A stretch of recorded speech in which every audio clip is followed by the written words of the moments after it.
Smile, John. Good evening. It's August 16th, 2025. It's a Saturday, and we're at Studio 6F tonight. And it's my pleasure, and it's my distinct honor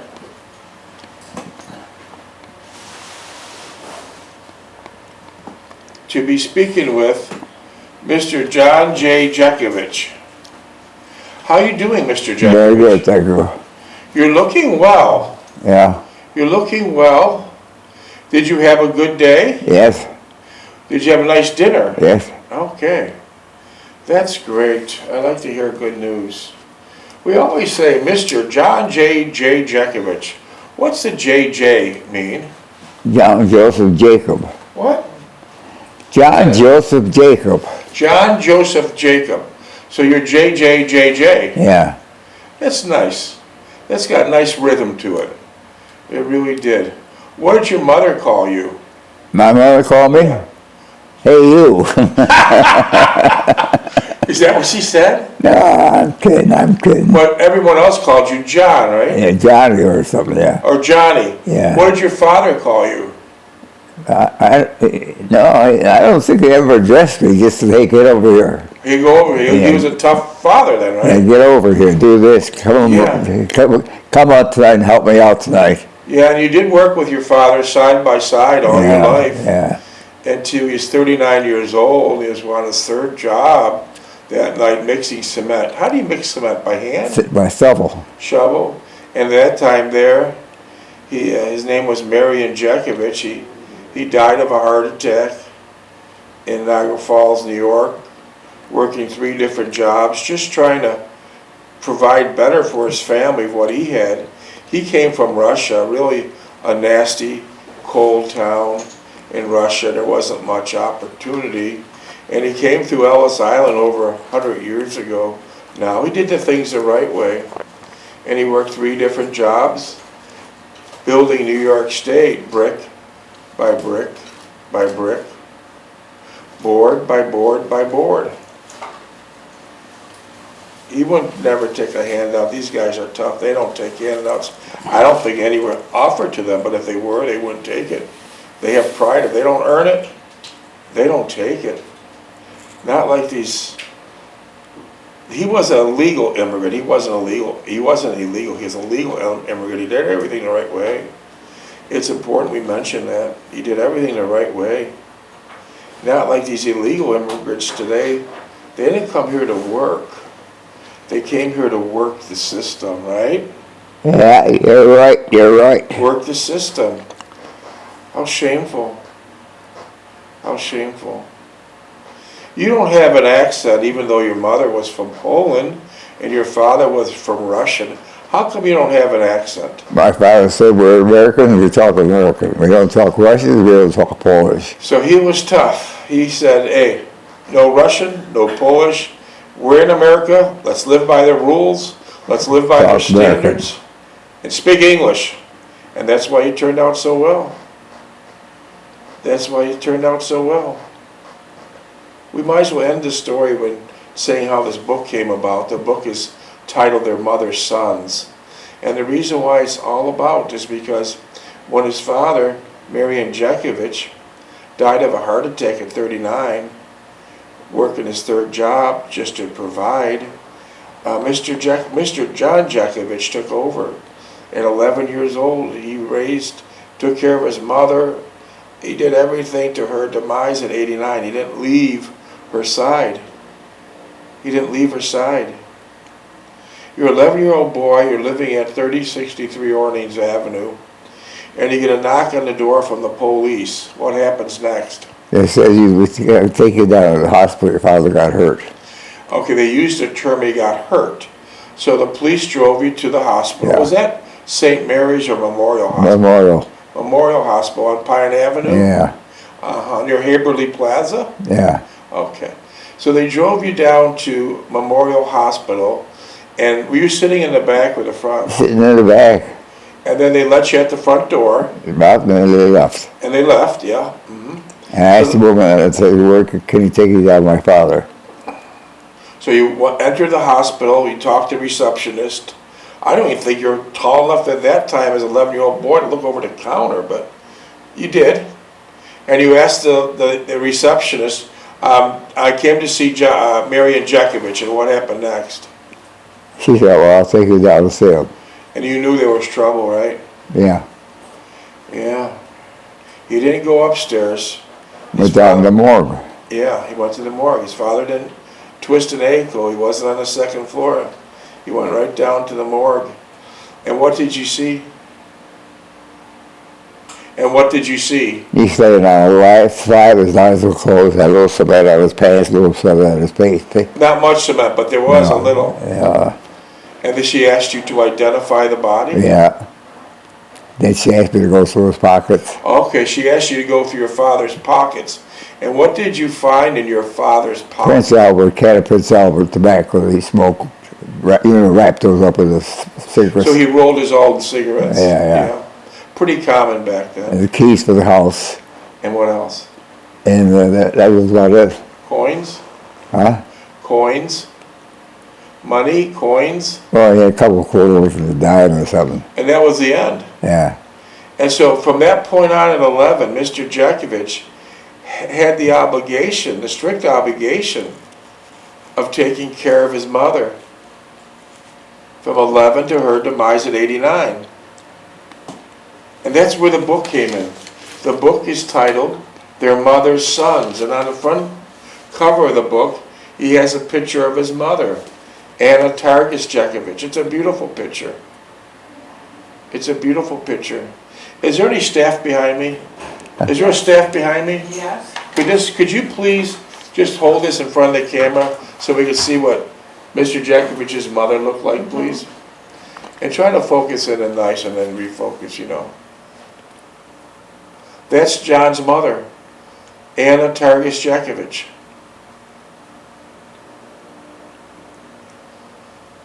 God rest her soul. She was a tough mother, right? Yeah. She was very tough. Yeah. Loving, tough. Lovingly tough. Yeah. And that's probably one of the reasons that you made it through the war, because she was tough on you. Street smart you picked up because you had to survive. And like many people that came in from cloistered wars that were drafted, they didn't have that opportunity to know how to fight and survive, and a lot of them died unnecessarily. So mothers, please, for God's sakes, teach your boys to be tough. Teach your boys to be tough, because unfortunately, we've had wars for thousands of years, and we're going to have wars for 1,000 more. So you have to teach your boys to be tough, because if your boys aren't tough, they'll never make it. They'll never make it. So they have to be tough, right, Mr. Jeckovich? Right, right. Yeah, don't sissify them, or don't make wimps out of them, because when you're pushing up daisies, it might be really hard on them. Make them tough so they could survive. Make them tough that they could survive. You know, your boys are so important. They're the fighters for the future. And we're always going to have wars. Let's not fool ourselves or sugarcoat it. And mothers, you have to teach your kids to be like a lion and a fox. Teach your kids to be like a lion and a fox. The fox is smart enough to recognize traps. And the lion is strong enough to scare away the wolves. So teach your kids to be like a lion and a fox, and no one will ever beat them. No one will ever beat them. You got to teach them to be tough. You can't make whips out of them. We see a lot of that. We don't want that. Mr. Jeckovich was from Company H, the 2nd Battalion of the 291st Regiment of the 75th Infantry Division of the U.S. Army during World War II. Mr. Jeckovich lives by two mottos. Yesterday is history, tomorrow is a mystery, and today is a gift. Yeah, enjoy every day, it's a gift. Young or old, enjoy every day, it's a gift. And his second motto is, Mr. Jeckovich has two doctors, his left leg and his right leg. Yeah. He jogged for 80 years, and that'll keep you healthy, right? Huh? That'll keep you healthy. Yeah. Jogging for 80 years, yeah. Jogging for 80 years. It was funny things, how times have changed tremendously. We see joggers on the street all the time now. There's just a normal thing. It's an acceptable thing. It's a good thing. But when Mr. Jeckovich started jogging over 80 years ago, what happened? I wore full shirt and a pair of overalls and sneakers on. And what did the people say? Get off the street, you bum. Yeah, Mr. Jeckovich would jog in the same clothes he did for 80 years. Boots and corduroy pants and sweatshirt or t-shirt, depending on the season, and a wool hat. And people didn't know about it then. They didn't accept it. They said, hey, get out of the street, you bum. Can't you afford a car? And what'd they throw at you? Stones, rocks, cans. Throw everything at them. They threw. No, they didn't know any better. They didn't know any better. They were ignorant of the fact that they were ignorant. Yeah. They threw empty Genesee beer cans at them. One time they popped them in the head with a full can of Campbell's soup. And then just like Mr. Jeckovich said, no hard feelings. They didn't know any better. They'd never seen people, or a person I should say, jogging in the street. So you were before your time. Yeah. You're before your time. And most of those people that were saying all these derogatory things and egregious activity towards this jogger, I assure you, they're all pushing up daisies today. But you were before your time on another thing. Now every other truck is a crew cab, which meaning four-door. Yeah. But you had built way back 50, 60 years ago, a specially designed international four-door, right? Yeah. Yeah, that was before its time. And the second thing Mr. Jeckovich had, that's on every street corner today, you never seen this back then. You never seen this. Mr. Jeckovich had ordered a special SUV, was unheard of then. It was called an International Harvester, an International Travel. And it was a big, huge SUV with a power window in the back and big four doors. And four-wheel drive. Yeah, and what would they call it? Green Hornets. Green Hornet. No one's seen it. They called it the Green Hornet, or kids at school would call it the Green Monster.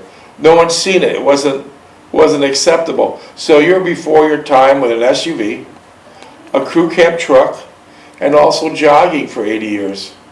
What got you started jogging 80 years ago? What got you started? I read a book, Johnson's book, running. Oh yeah? And I guess that book had great influence on you because you jogged for 80 years. That was beautiful. That was beautiful, Mr. Jeckovich. That was truly beautiful. And then the mystery thing here. Huh? The mystery. Oh, some mystery package came to your house. If you watched yesterday's filming, a 12-year-old boy from Wisconsin sent you a Pez. I tried it. I choked. It was so funny. I choked on a thing. And this, take it, Mr. Jeckovich. Yeah. Take it. This came to you. Mystery. We don't know how it got to your house or who sent it, but it's a mystery. Now you got like 10 of them. Oh, those things you fill up. Yeah. Pez. But we featured that yesterday, where a 12-year-old boy sent you one, and the summation of it is this. You had those when you were a boy, right? Yeah. And you said you bought them at grocery stores like 90 years ago. Yeah, for a dime. And those Pez dispensers were around over 100 years ago. And Pez was a German outfit. Or Austrian, right? German, Austrian outfit, and and the Pez is peppermint, and in German it's Pfefferminz, and they got their name by the P in the beginning, the E in the middle, and the Z at the end of the German word of peppermint, Yeah. Pfefferminz, and so that's how they got Pez. So yesterday you wouldn't touch the candy. You never. I don't think you ever ate Now candy. he's got 12 more. I never had candy in your life. Now you got 12 more. And I said, I'll try one, and I started gagging, and I had to have the staff run to get me some water, because you were laughing, remember? Yeah. It went down, or something was tight on it. Is there something there? Yeah, there's There's lots of them in here. No, is there candy in one of them? Yeah, you want some? I wanted to open one, I want to try it again. Yesterday, it knocked me to the floor, and I said, those damn Nazis have probably put something in this. World War II, that's gonna kill me. But this is another one, I'm gonna try it. Have the water ready, because I fell to the ground. If you watched the one yesterday, it was crazy. Give me one of those things. You wanna try one, Mr. Jeckovich? no. All right, let's go. Give him some water. Give him some water. Oh, I'm not taking two. No. This is good. This is just, it's bringing me back to I was 7 years old. Yeah. But remember yesterday I put one in my mouth? Yeah. I was coughing like hell. Give him some water. Okay. Give me some water. It's not this is good today. This is good. What do you think happened yesterday? I think you swallowed too fast. All right, let's get back to business here. Fun and games are over with. Yeah, just read a few pages. Now that's a good pass. Yes. I recommend it to all people. Why? I'm only kidding. Mr. Jeckovich said in a couple readings ago, 14 minutes. thank you. Mr. Jeckovich said in a couple readings ago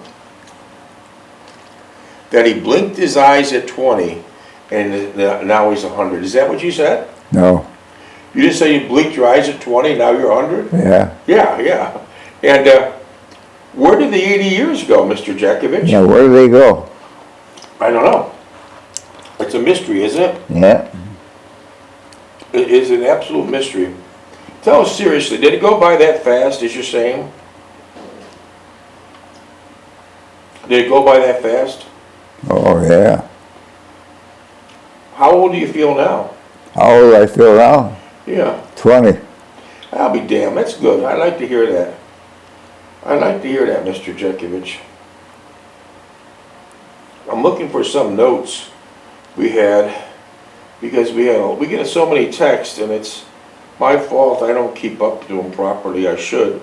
We try to answer all and every text that we receive, but sometime during the course of the day you get overwhelmed and you got them deleted or whatever. But listeners, we're going to answer every text. We're going to do our best, even if it's a repetitive text, because it's repetitive to us, but you as a new listener, it's not. So in great respect for the new listeners, we'll repeat everything. So you blinked your eyes at 20, and now you're 100. Where did 80 years go? Oh, where do they go? Good question. But you're looking good. That's a positive thing. You're looking damn good. Mr. Jeckovich could read 3 newspapers. He does read 3 newspapers every morning with no glasses.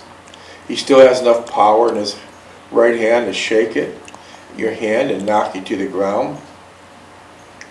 Mr. Jeckovich is never took a prescription, never took a vitamin, jogged for 80 years. Did you ever smoke? No. Did you ever drink? No. Uh-huh. So he had a pretty clean life. Yeah. So you're knocking on the door of 100 and you're in pretty good shape. But when Mr. Jeckovich said it went by quickly, listen, boys and girls, it's a short dance around the sun. As witness, Mr. Jeckovich says it goes by quickly, and you think you're immune to it. No, it's going to go by quickly to you, and you have to remember this, and don't forget that life is very, very strange. You arrive here with nothing, and then you spend your whole life chasing everything. I want a new car, I want a new outfit, I want a new kitchen, I want a new house, I want a new watch, and the list is long. And then, what happens? And you still leave with nothing. You've never seen a hearse pulling a U-Haul trailer. It doesn't happen. So, but sure, this is very important. Make sure your soul gains more than your hands. Make sure your soul gains more than your hands. Because you came to this earth with nothing, and you're going to leave with nothing. 10 minutes. The question is when. We're all going to go. We're all going to go, right? Yeah. Maybe you'll be a lucky son of a gun and die in your sleep. Or maybe the worst, have a terminal disease like cancer and lay in a miserable bed in pain for 10 years. But we're all going to go. But make sure your soul gains more in your hands. Make sure your soul gains more in your hands. Mr. Jeckovich went into the Army, he's drafted. And why'd you get drafted? I was drafted. Yeah, you were drafted. 33. 33, that means in the Army talk, 19 years old. His brother enlisted. He had a pretty good job by enlisting. Back things are different than now. But if you enlisted back then, you got a pretty sweet job. What did your brother do? Teaching recruits how to drive a Jeep. And he never left the New York State, right? Yeah. Was he an expert driver? Well, I hit a fire hydrant. So I guess Uncle Sam said, you're the one that's going to teach the recruits. But Mr. Jeckovich didn't enlist. Why didn't you enlist?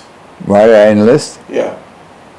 Why didn't you enlist? I didn't enlist. You didn't. I'm saying, but why did you not enlist? Well, I couldn't. I had to take care of my mother. Mr. Jeckovich didn't enlist because he wanted to buy time to take care of his mother. He was it.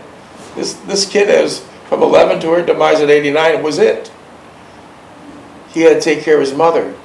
So his logic was, if he waits to get drafted, which will take longer than enlisting, he can spend more time with his mother. Yeah.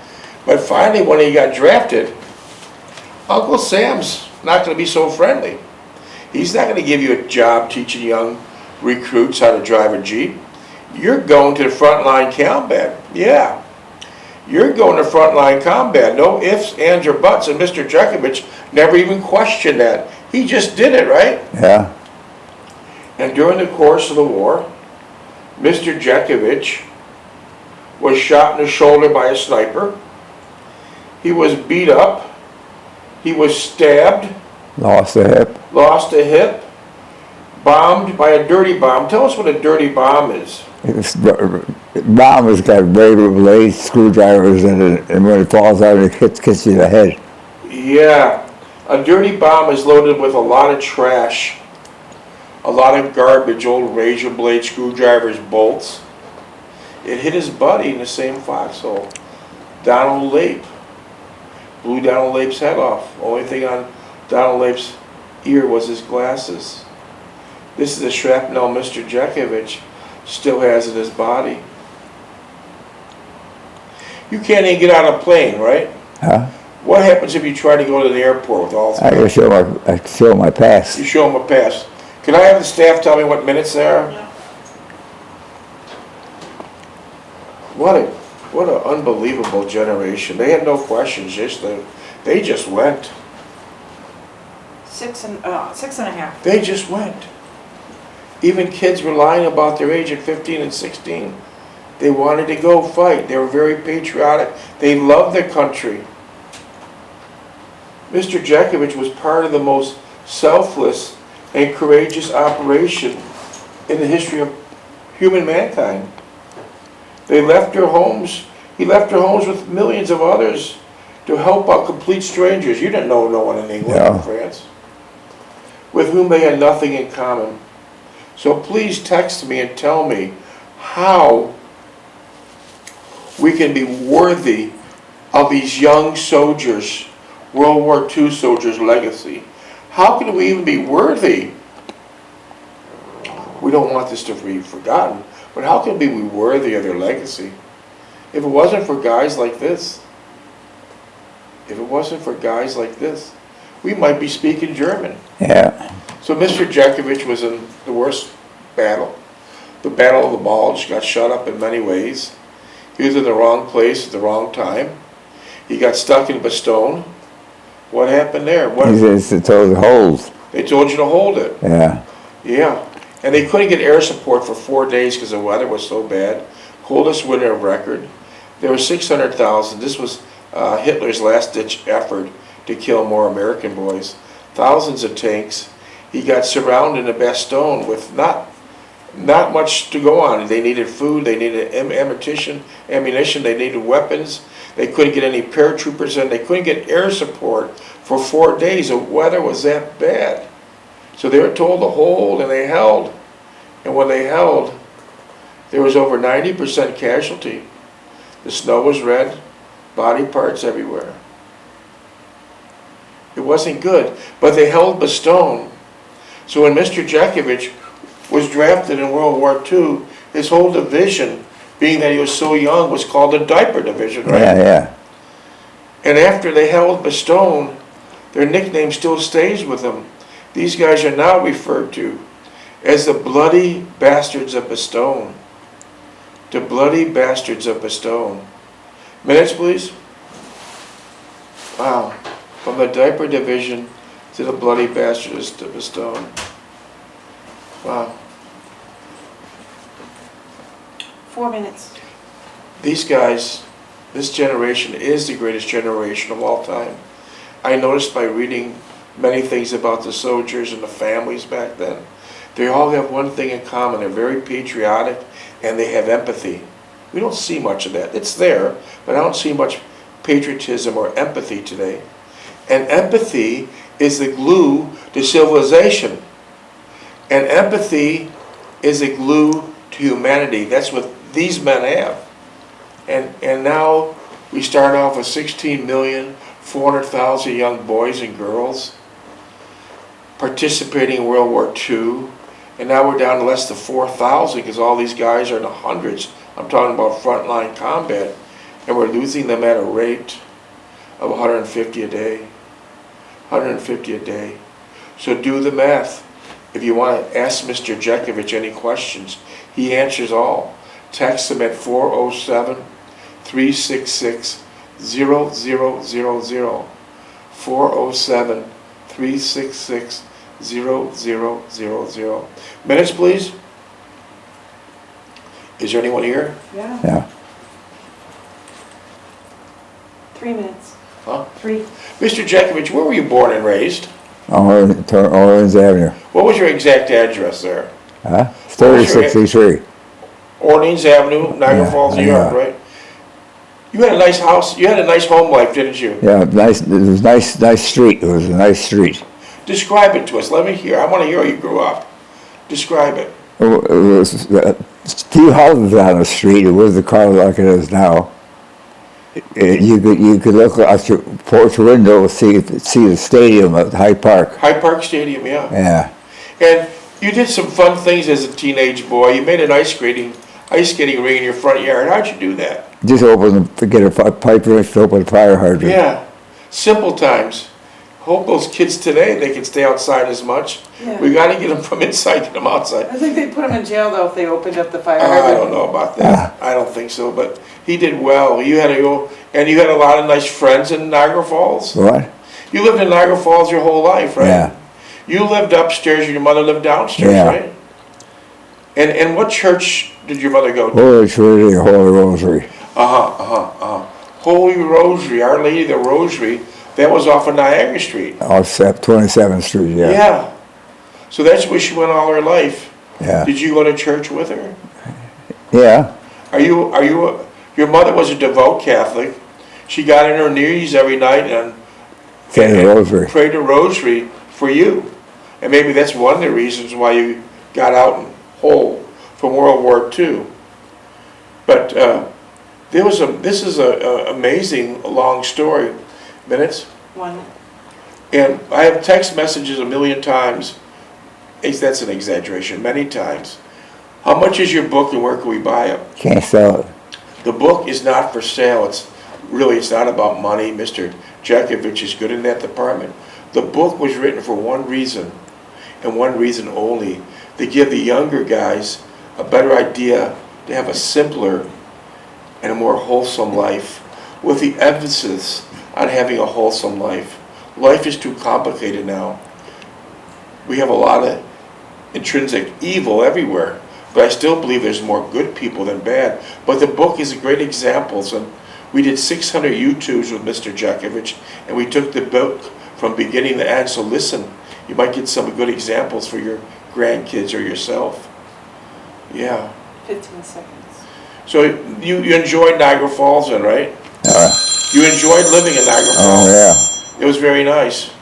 And your mother lived there almost all her adult life. Oh, yeah, I took care of my mother. She lived downstairs.